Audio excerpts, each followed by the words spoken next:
Hi, welcome to the Sifu Mimi Chan Show. Thanks for joining the conversation.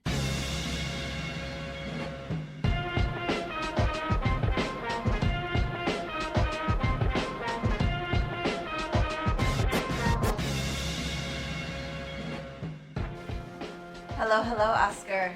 Hello, Mimi.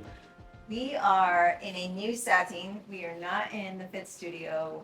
Well, we're never in the Fit Studio. We're not in our home studio where we are usually stretching on the ground. However, we had planned to actually be stretching on the ground here, but we didn't anticipate they would have washed the decks down, and so it's all wet. So therefore, those of you who are joining us on YouTube, you will see that we are in the ocean right now on a ship, and those of you listening in on audio, we are avoiding the wet floor, so we are sitting in chairs for a change. I don't know how long Oscar can really hang in this chair, and this chair actually is off the ledge here, so we just gotta be careful. But yeah, I'm not sure how long he's gonna last because he hates sitting in chairs. That's true. I agree. But we are in our kind of like resort mode, got the Very sunglasses. relaxed. Very relaxed. We are, out, beautiful ocean behind us. It's super blue, which one of the reasons I really enjoy cruising is because I like looking out at the ocean. For those of us who follow us on YouTube, but also read my blog post on Patreon, thanks to all you Patreon followers and supporters. But basically, I do a lot of my blogging when I'm at sea. And one of the things we really enjoy is sitting out on this lovely deck, which they call the veranda. The veranda. Yeah. The veranda, and reading. We actually do a lot of reading here. And honestly, I think we stop at different islands and whatnot when we're in the Caribbean. We're very, very grateful and fortunate. But we actually just like to stay on the boat because it's nice and quiet. I agree. I like not doing anything, so this is right up my speed. Yeah, and as a matter of fact, for a good 30 hours, we had like zero internets. But then, of course, today, when we're near the islands, our internet kicks back in, and we get texts from home and things like that, as well as work. And so one of the benefits is sometimes we decide we're just going to disconnect, because at sea, it's like $20 a byte or something like that. So we don't necessarily always get the Wi-Fi package. We often get the Wi-Fi package, but this trip we were like, you know what? I think we're good for a complete detox. Felt good. Felt good not have to. I actually almost always have my phone on silent and do not disturb. Yes. So the only difference is that I can't actually go on and look things up. Yeah, I mean, for me, one of the things that was kind of different is I'm leaving my phone in the room. I'm just gonna go off without it, go to dinner, go to lunch, whatever, and not even have my phone with me. It's interesting how just in 24 hours you can actually get used to something again. Oh yeah. A lot of people are like fixing for it, but it felt really good.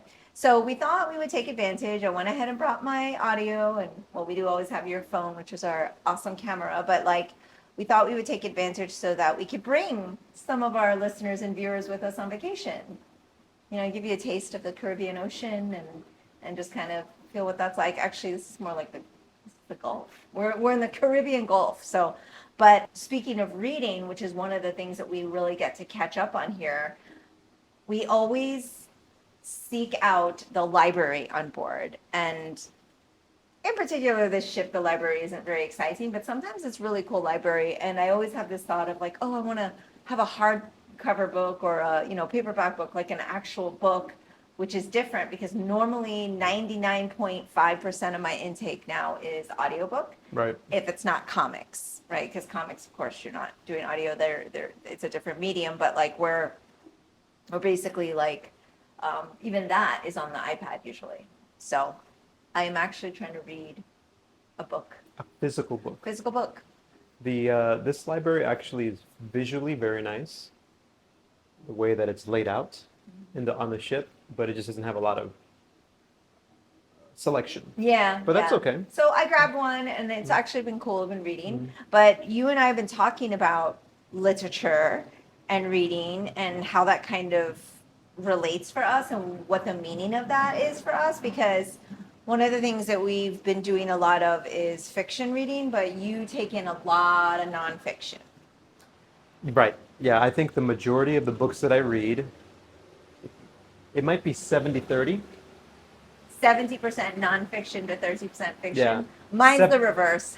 yeah, 70-30, 60-40, around that range. And the reason is because I think there's always recommendations of like, oh, check out this book in this type of genre. And in the fitness industry, Mm. there's always recommendations of those type of books. So I kind of hear them through just the grapevine, and also when I listen to a podcast, it's funny because sometimes you listen to a podcast and you hear a recommendation from the author, or it's an author who's speaking, and that is 50-50. Sometimes you get the book and you're like, wow, this book was amazing.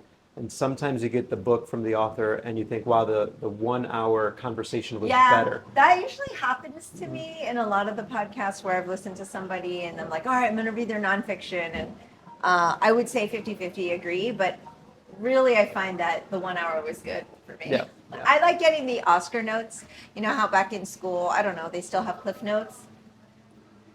I don't know. I think so. Oh, we got some action behind us. But anyway, they have Cliff Notes, but I get the Oscar notes. So he takes in all the nonfiction and I just reap all the benefits. So something that I've done for a long time is when I hear something, read something, not everything, but if something kind of jumps out at me, I'll jot down a note on it. Mm-hmm. And for some reason, Yes. over the past month, I had the inclination to listen to this podcast by a biblical scholar named Bart Ehrman, Okay. who's a specialist on the Gospels. And who knows why? Because I don't even believe in this stuff, but I love the ideas and learning about religions, right? I know you do.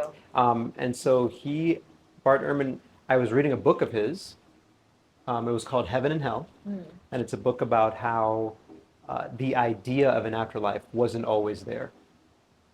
Like some people just thought after you died there was nothing, and then it's kind of the history of how, especially Christianity, came to believe that there's a heaven and hell. But anyway, the book was so good that I was like, I wonder if this guy has a podcast. Turns out he does. And so I did a pretty deep dive on his podcast, and one of the things that really jumped out was he recently said that reading literature, let me get the quote, reading literature isn't just about putting your eyes over the page, it's about what does this have to do with me?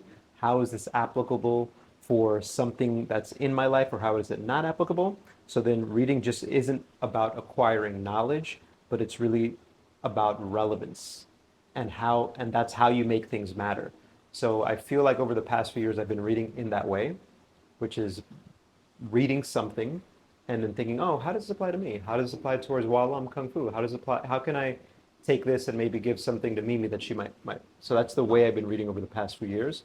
But for a long time I would consume information and be like, all right, I have this information, or don't. You probably I probably lose a lot of it.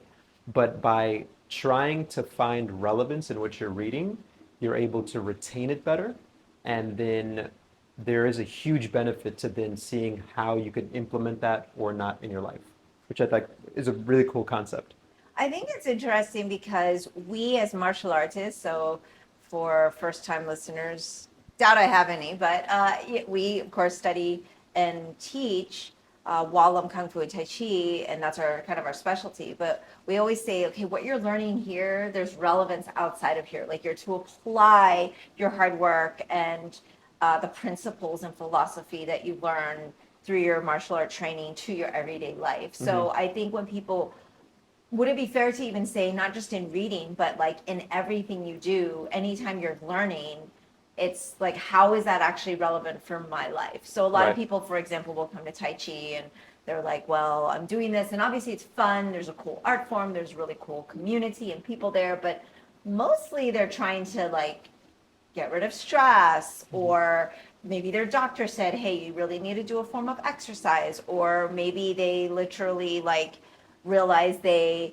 need something to help with their breathing nighttime routine to go to sleep or whatnot, right? And so like with the Kung Fu, most parents come to us, and I think, I don't have the statistics, but would you say like the top three, if not the top one reason is like we need our kids to be a lot more focused and disciplined. Yeah. Yeah. I was Like gonna say discipline or focus. discipline or focus. And Yeah, you said focus or discipline. Same I thing. kind of feel like focus is the word that they use, but I think that they also mean discipline. But if a parent comes in and says, "Hey, my kid needs more discipline," that kind of makes you look like you're not doing your job as a parent. No offense, parents, but if they say focus, it's kind of difficult because there's a lot of factors that play into why children aren't focused, or why adults even, or humans aren't focused, right? Whereas discipline, I feel it's like kind of the parents' job to start there, and they will learn discipline at Kung Fu, but we certainly can't like change their life in a way that would be um, able to kind of stick, because we only have them a few hours a week. That's something we always talk about. But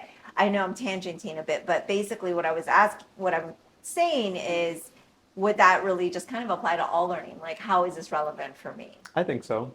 I think it starts with the books, right? For me, it started with the books. And then now, let's say I'm watching training, maybe some sparring techniques, right? Or like something like that. I always, since I equate everything back to Wallam, I'm like, oh, how could this concept that this person who's maybe a Muay Thai fighter, how could I look at the learning concepts and principles and see how I can apply them for Wallam, right? Because there's a difference. I think what happens sometimes with in martial arts, for example, is you get mixed martial arts by people saying, I'm going to take this, I'm going to take this, I'm going to take this, I'm going to take this, and then it becomes a new thing. For me, I like to say, I'm going to see if I can take this, and does that information that I learn help me better communicate Wallam so that I can keep Wallam as it is, the principles of Wallam and the style and the traditional Chinese martial arts of Kung Fu and Tai Chi, but maybe by hearing something else, I get relevance that I can use towards when I teach Kung Fu and Tai Chi. If that makes sense. So that way I don't think I'm changing the style, but instead seeing how can I get more information to make it more applicable. Yeah, and what I really love about being able to, I guess it's a skill, learn to utilize the skill of when I intake information, how can I best use that in whatever facet I'm trying to fill in. So this sounds crazy, but for many, many years, we used to say Grandmaster Chan, my dad, was able to cook things at a faster rate than was humanly or like by the oven or stove measure possible. And we used to say it's because he used his chi, because literally we didn't understand how, if it took, I don't know, like if you cook chicken in an oven, there's a certain amount of time it takes for it to be cooked by temperature, by this is no longer raw. Or if you fry a piece of meat on the stove, right? No matter how long it's supposed to take for a chicken to cook, for some reason, when Grandmaster Chan cooked it, it would be like half the time. Yeah. Like it just didn't seem humanly possible that he could come home with a bag of groceries that haven't been prepped, get the food ready and everything done under 20 minutes, including the cook time, which seemingly would be longer. So we feel like he somehow is able to harness his Kung Fu mastery into cooking. Yes. Would that be fair to say? That would be fair to say, because he would run in with bags and 10 And minutes run, later, yeah. 10 minutes later, dinner would be plated. And Yeah. he's like, come on, hurry up, let's go. And the rice was cooked too. Yeah. It just, and it was only him. It's not like he has the sous chef and anybody prepping for him. So I feel like one day when, I look back and I say, oh, I've mastered something, still waiting to master something.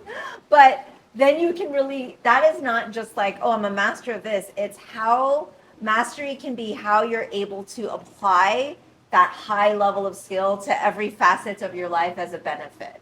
Yeah. So then we're talking about relevance we started talking about relevance with what we read and how does that apply, and then you put that into practice. So that means you get information, you put it into practice, and you get better at it. And then over time, the compound effect of you continuously practicing this leads to mastery. And maybe tying it into your father, his speed and intensity at doing things over the course of 80-something years made him, even though this was probably, when he was more in his 70s, really, maybe that compound effect over time made him be able to implement things in a certain way. But I don't know. I don't know if that's the way it works. I do think that something I've been trying to focus on is the concept from Cal Newport's deep work, which is that you just find something that you not just enjoy, that you love, that you feel is what your passion is, and you just day by day work on it, and you don't work on it at a very intense pace, but it's just every day, just consistency over time, and then over the course of years, then eventually you're like, you have this. It could be something that you've made, or it could be a skill that you've honed, or knowledge that you've gained. I don't know, but it's I'm thinking about this a lot now. Being in my 40s, what would I like to be like when I'm in my 60s? So like 20 years from now, the can I stay focused on something and work towards it consistently? Not super intensely, just consistently. Yeah, because Right. I think for a long time you had learning ADD because you want to learn so much, and then you would like, even though it was all within, say, strength and conditioning or fitness or wellness or health, right? Like that broad umbrella. Like sometimes you just seem to just jump and take in a lot of information where I feel like I don't take in enough information. Yeah, yeah. So I think in the past I would try to gather information without relevance would be the right way to do it. Okay. And I remember when I first started in my first pharmaceutical sales job, my boss gave me a book, Strengths Finder. I read the book, and the thing that I was strongest strength Yeah. was the desire to learn, the enthusiasm over learning. I forget all of that, and and I've taken that to heart. So I've always enjoyed learning. But I think it's not that it's a waste. I don't want to say it's a waste, right? You learn from the things you did in the past.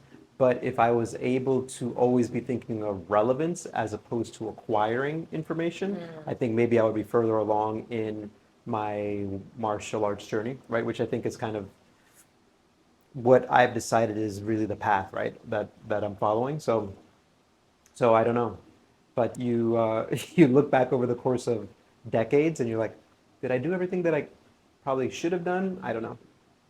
I You know? mean, that is a rabbit hole Mhm. though, where you could totally go down and be either confirmation biasing ourselves, like, yeah, we're awesome, or literally just being really hard on yourself, Mhm. which is more kind of my speed, right? Which is, I should have been doing this. I should have been. I mean, my therapist would be like, no shoulds here. That's a anxiety building term, right? But at the same time, I do feel that it's important. Like you and I get a chance to sit down and have these conversations all the time, and then sometimes we're like, hey, let's mic up and record this and just since we're so Oh awesome my and God, oh my gosh, amazing, and since we have amazing. such revelatory thoughts and just profoundness, yeah, right.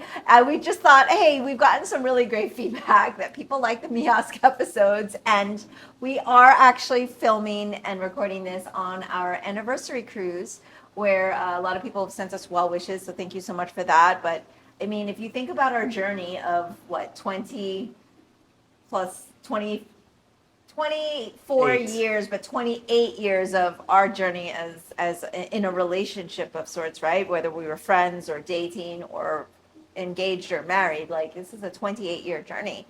It's like we've definitely, I think one of the benefits has been that we've definitely always had these conversations, whether it's work related, whether it's just like, hey, I'm injury, I need some wellness conversation, Mhm. like let's talk about the next 10 years of our lives, can we be preventative, whatever the spark of that conversation, whatever the reason or the catalyst was, is kind of the irrelevant part. Like what's interesting is that we have had really good conversations that we then take and go, how can we make this relevant for others though, right? Right. Because as educators, we do consider ourselves educators, even though we're not in a classroom setting, right? We also try to intake information that's not just relevant for us, but also relevant to pass on to our students or to those in our inner circle that are open or wanting to learn any of the things that we pick up along the way. Yeah. So it makes me think that you have to try this idea of relevance is what I keep coming back to, because there's this idea of like trying to connect dots. So you and I became friends 28 years ago, and that dot has always been there. That line has always been there and connected, and it led me down a specific path, right? And that path was I'm going to go back to college. Okay, I'm going to start this job in pharmaceutical sales for 10 years. Then I'm going to do strength training. But ultimately, if I had, if I could, if I connected the dots faster, then I would be where I'm at, maybe a little bit faster. I'm not saying this is a regret thing, even though I think that regret is a very powerful, positive thing if you reflect on it in a good way. But what I mean is, if you, whoever's listening or watching, You five. We're upping every right, episode by one. start thinking about who it is that you are as a person or who it is that you want to be, then you put this focus out and things, I'm not talking about in a woo-woo way, but you will No woo find, woo. no woo-woo, but you will find your way towards what your path is. And we had the SIFU certification just very recently, and I told all of the instructors this story, which I'm going to share with you guys here. And this is again from Cal Newport, who was talking about being an Iron Maiden fan. But he told the story of Iron Maiden. Quick segue.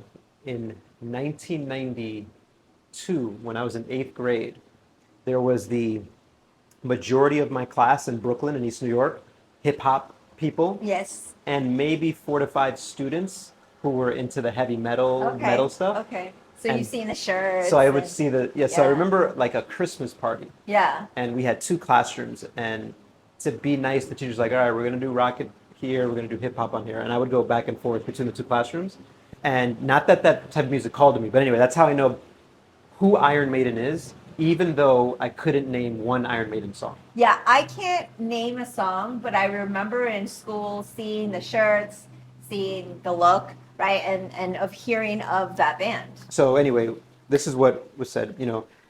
This is a band that's 40 plus years in now, maybe close to 50 years in, and they're bigger than they've ever been. So it's kind of this very slow, steady, multi-generational thing that grew.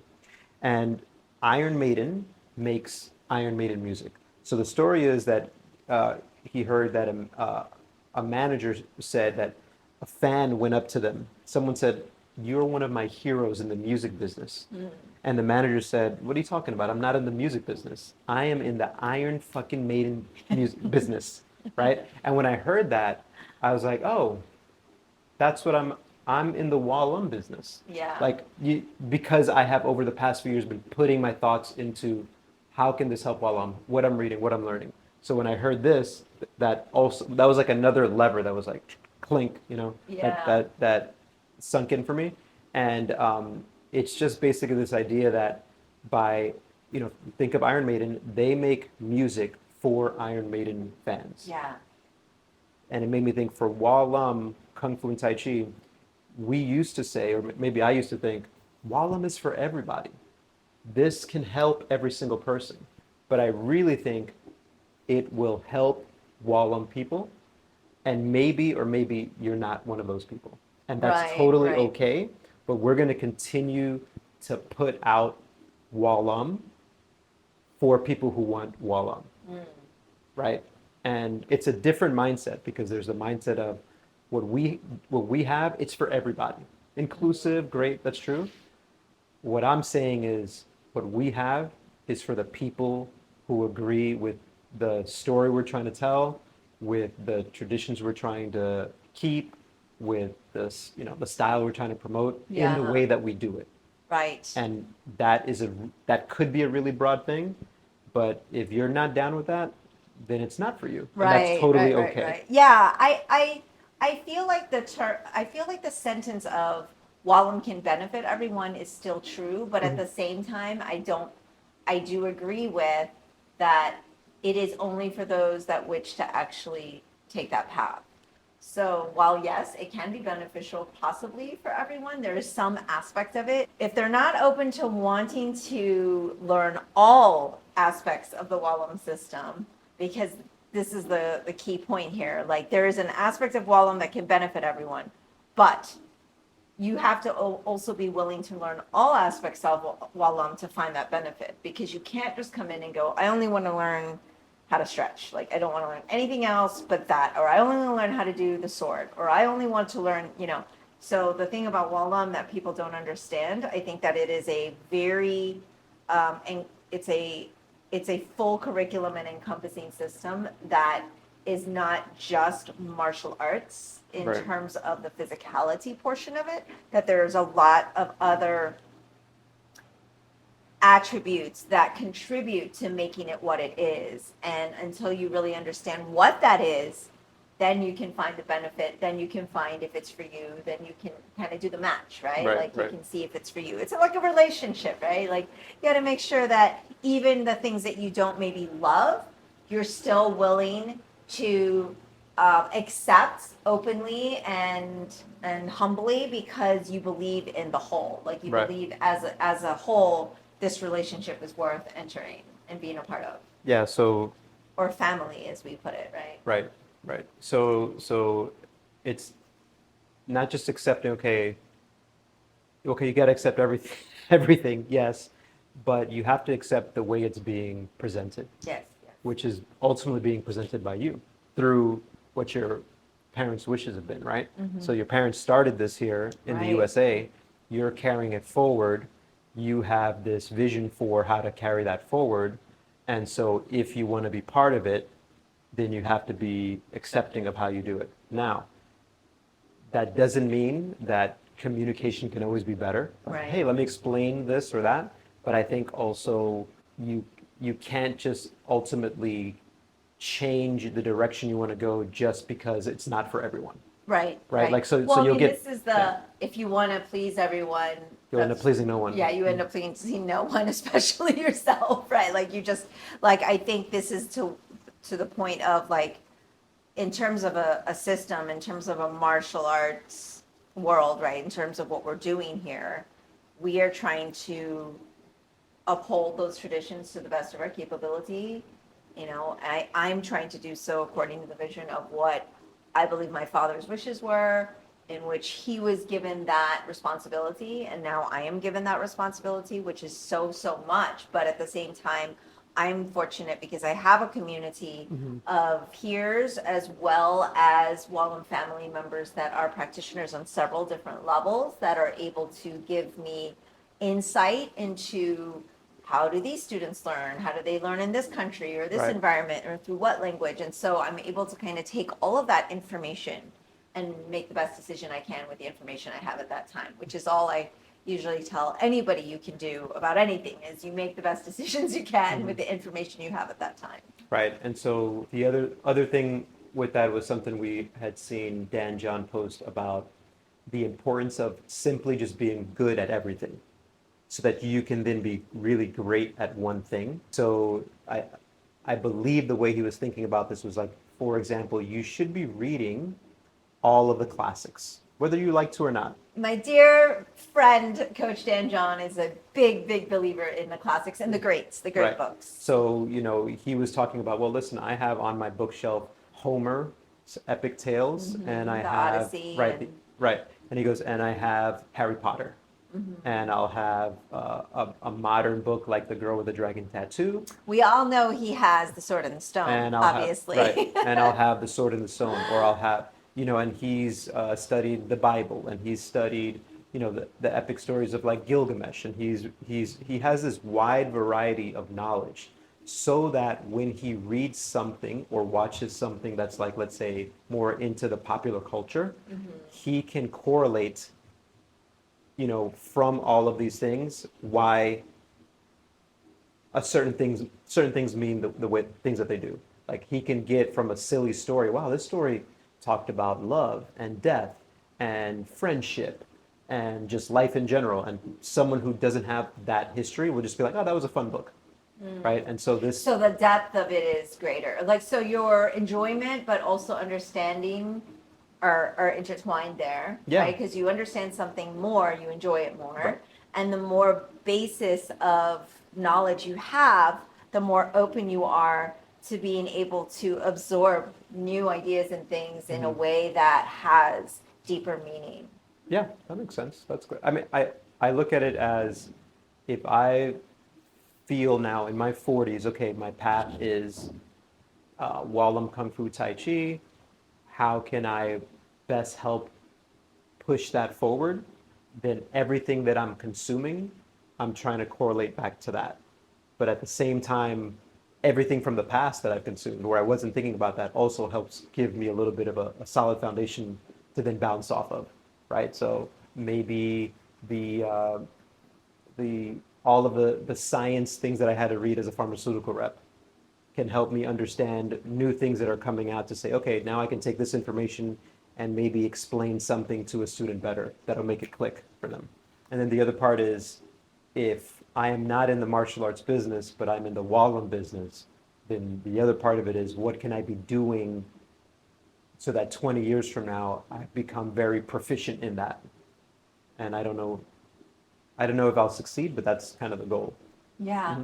I want to go back to thinking about the greats and things like that and how it bridges the gap between modern pop culture to now because a lot of people really frown upon, I think, taking in or wasting quote unquote time on books that they don't enjoy or don't grasp. Like some people will say a blanket statement like, well, I just can't read Shakespeare because it doesn't make sense to me or whatever, Mm-hmm. whatever. And obviously that's its own thing and it is difficult with the Old English and things like that. But I think this is the part where we go on our rants about school and it's like the required reading list versus maybe what they could give kids as a choice, but at the same time, is it the right choice to be like, no, these grades are essential. I mean, I actually don't even know if they're allowing kids to read the grades anymore. I mean, in Florida, where they're not really big on books that have a wide range, there's so many books that aren't being allowed, are not allowed to be read in school. But I think there's this really important factor in how do we get people to take this information in, because essentially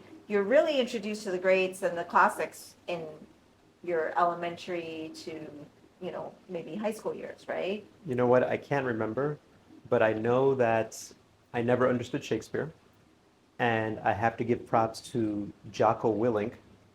His podcast was he went over Band of Brothers, Oh, and he said Band of Brothers. This comes from Shakespeare, from Henry the Eighth or Fourth. I can't remember. But what he did is he took that entire script, read it one time, and then he said, "Now I'm going to break down every single word. This is what this means. This is what this means. This is what this means. Every single thing." And then he says, "Now I'm going to read it again." And he read it again. And I was just thinking, holy smokes, this is why Shakespeare is a genius. But that had to be explained to me. So I don't know how. So that's in my late 30s, early 40s, I heard this, right?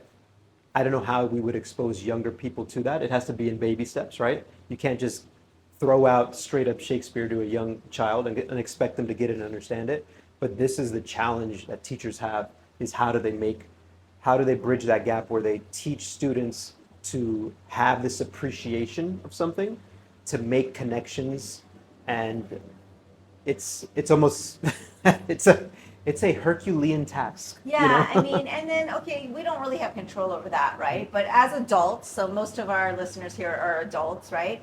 As adults, it's so easy for me to say, like, I just want to read some sort of sci-fi, fantasy, rom-com, something to take me out of the everyday because I just don't want to be in it. And the great thing is, a lot of the greats and classics are period pieces that do take you, kind of into another world and can be an escape. But sometimes it's like eating your vegetables versus getting to the desserts, Mhm. and you just kind of like have to be a bit disciplined to pick up those books, Right. right? Like you have to go, okay, what is really the benefit here? And I think this is what Coach Dan John was talking about, which was, I mean, how I interpreted it. And I will ask him actually the next time we talk, because I'm so fortunate that we've been on this several year now journey of dissecting the sword and the stone and doing exactly that, like one, going through the book and just kind of going through line by line and rehashing, but also kind of a little bit of relevance to the themes of how this applies to either current events or even other books and novels, or where we see like the hero's journey and things like that. But I think it's that in order to have that enjoyment, you have to have that foundation and being able to kind of draw those lines. But it's just really hard Yeah, so to you take the time to do this stuff, right? so maybe the first step is finding something that interests you. So the Sword and the Stone, if you like the tales of King Arthur and whatnot, is a great place to start. If you like maybe your English history, with monarchs and stuff, maybe Shakespeare is a place to go. If you like, or like, if you like what was happening with maybe Italian families, Romeo and Juliet. I don't know, right? Because I don't know that well, but Dan John also did where he dissected that entire book and sometimes would spend a huge article, hundreds of words and paragraphs, breaking down what a sentence meant. And so, It's actually posted on my blog post. yeah, and so that context leads to this deeper understanding, and then it also just opens up your mind to realize that there's this surface type of intelligence that you could have, or not intelligence may not be the right word, Comprehension. comprehension, or even appreciation of anything that's out there, books, movies, music, and then there's all martial arts, right? And then there's also a deeper way that you can go. And our belief is obviously going deeper into it there's a ton of benefit to it. But again, that is what we're putting out. So that's why it may not be for everyone. Yeah. Even though we feel like, wow, this is super important. Yeah. It may not be for everybody. And I think that's also why people like Coach Dan John speaks to us, because his philosophy is in alignment with how we choose to learn. Correct. And how we choose to kind of proceed down our path. One of the things I think that parallels really well with the martial arts training is what you said, which is like going deeper. And a lot of our students, so our students take tests, and our tests are maybe a year apart to 2 years apart. They're not very frequent unless you're like 5 years old. We kind of check those kids a bit more often just to kind of give them some foundational work. But basically in those quote unquote tests, there's a history philosophy portion, which is like a handful of, just written questions, what you would think of as a test. So that primarily comes from memorization, just like understanding and knowing something and remembering, like, here's what the significance of this is, or here's who these people are in our lineage. It's pretty like regurgitative, right? Like, Right. okay, this and this. Then there's the portion of the test that is very physical, where you show the material that you've been taught and you show that you understand it. And that has several layers to it. So there's a martial application layer where you should understand what you're doing, that you're moving with martial intent. There's another layer which is language based, where you have to kind of understand the verbiage that goes along with the movement so that you have a deeper knowledge of what you're doing. And then there's like the physical part of just like the technique and making sure the technical stances and the execution of the movement is correct. And it's a pretty interesting type of test, because if I think back to my childhood and schooling years all the way through college, even when I did college presentations and things like that, I can't say there's another test that is, to me, makes you use such various parts of your body and your brain. Yeah. I can't think of anything in school that made me do that. The only thing I would say is, like, sometimes I would go to like Latin competitions and I would have to do like different segments, but that wasn't one test. That was multiple rooms where I did like, here's derivatives, and you're doing like a straight up academic thing. And then I did like a performance aspect where I actually had to like recite in Latin, which is completely absurd, I know, because it's dead language. But like, where you're actually being graded on all this different type of stuff. But that was still not one test. That was like multiple things. That was like a conference or whatever you call them. Yeah. Yeah. I think what you're saying is, with the way we're doing our tests for for our students, you're getting the scholastic part, the brain, you're getting to use your body, you're getting put in a stressful situation, and you're also showing a test of your character. So it kind of encompasses a lot of different things, which is, yeah, I mean, it's a super interesting way to think about it. Of course, we are super biased and think it's an amazing way to teach and to do it, but it is the way that we do it. When we talk about relevance, our hope is that that test then carries over into them being able to perform better in other areas of their life as well, right? So being able to, I think kids in school and even adults are so conditioned to the regular like Scantron, scholastic, multiple choice way of learning. They don't need more practice with that. I feel like you've got it, but in life it's not always multiple choice. There's critical thinking, there's thinking on your feet, there's being able to translate like real life conversation and Yeah. being able to be reactive without like having to be physical, right? I think a lot of these skills we hope will translate and be relevant as we title the podcast here, Relevance. Are we relevant, by the way? I don't know. But No, not to other people. To us, of course, we're so relevant. But I guess it comes down to I remember we were traveling and we were having dinner at a very nice restaurant, and it was somewhere, maybe it was in Norway, and we asked the waiter about their job, and they said that they were an apprentice first. And the really cool thing about apprenticeship is that you get to decide whether you really like the thing that you say you like. yeah, So this idea that has become popular, probably from our generation, even though we don't have children, but from our generation who told their kids is like, you can be whatever you want, and also do what you love. And we've talked about this before, yeah, which is like, no, don't do what you love. First, do something hard, try it, see if through the act of working hard you end up loving it. right. And that's how I kind of translate the Kung Fu stuff as well. Is you're not necessarily, I didn't come to the conclusion right off the bat, this is going to be the purpose of my life. However, if I was open to it, back when we first were living together and I got my first job on my first day, I was going to work. I said out loud, I don't want to do this. I want to do what you're doing. I didn't know what that meant, right? But anyway, I guess.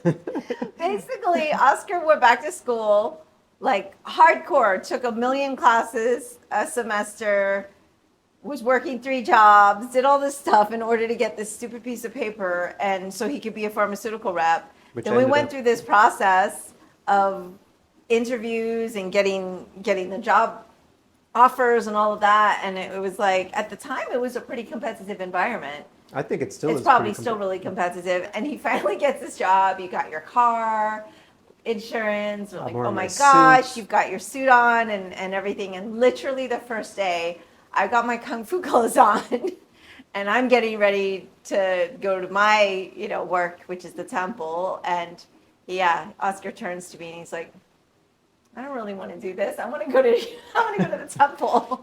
And then 10 years of pharmaceutical sales work where all I looked forward to was for my work to be over to go teach classes, Right. right? And sometimes you would take off and teach in the morning and then go in between. And yeah, it was crazy. It So, was crazy.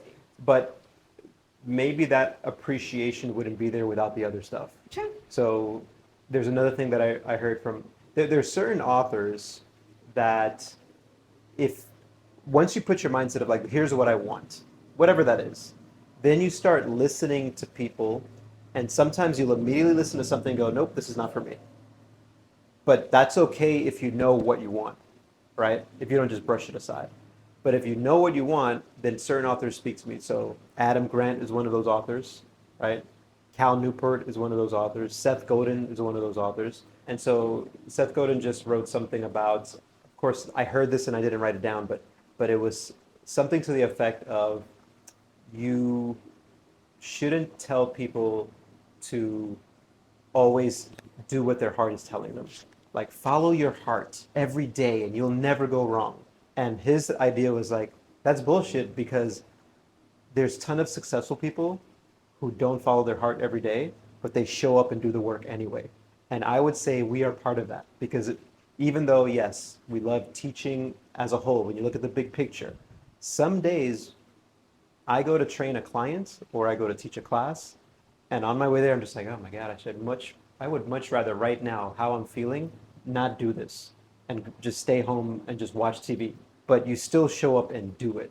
And that concept, it sounds weird, like, because I feel I'm young, but like the young people don't get this concept they don't get this concept of like, no, you haven't earned the right yet you haven't earned the right yet to say, I'm going to keep following my heart. You haven't earned that right yet. You have to eat some shit first. And also you have to realize, like, every single person, this is, I guess Seth Godin's point, is every single person who's successful that you can look at and they're successful, it's because they showed up even when their heart wasn't into it. Yeah. even when they didn't really love it that day. They did it because that's just what they do. And Yeah. that's the product that they're putting out. I think it's more than even just that. I think it's to go a little bit deeper is to show up and do it well, Oh, yes, of course. right? That's Because it's the not just end. like grin and bear it and get through it. And I think it's to show up and do it well because I'm sure there are days where my students can tell maybe I'm very tired and I'm not at my best, and that's unfortunate that might come across, but I still always try to leave it all out on the floor. But there are probably days where they had the most fantastic class and I was super energetic. I maybe even cracked a joke or two or smiled once, right? And it might have been my worst day ever because it's very likely that I'm extra on the days where I have nothing left To to counteract. give to counteract. And so my days where they're like, she's probably that's just probably my I'm always angry thing. Like I'm just where I'm at. The days where people may have ended up leaving going, wow, she was so energetic that day. She must have slept well. I may have not slept for a week. I may have realized no one else was available to teach that class, and I had to be there to show up and do it not just well, but like even extra. Like I would give above that. And the other side to not following your heart is when you are a young person, and as a young person I would have hated for someone to tell me this, but you don't always know your heart yet No. until you've gotten to try some things, right? Until you've gotten your heart broken, until you've followed a path and realized, wow, this isn't what I actually thought it was.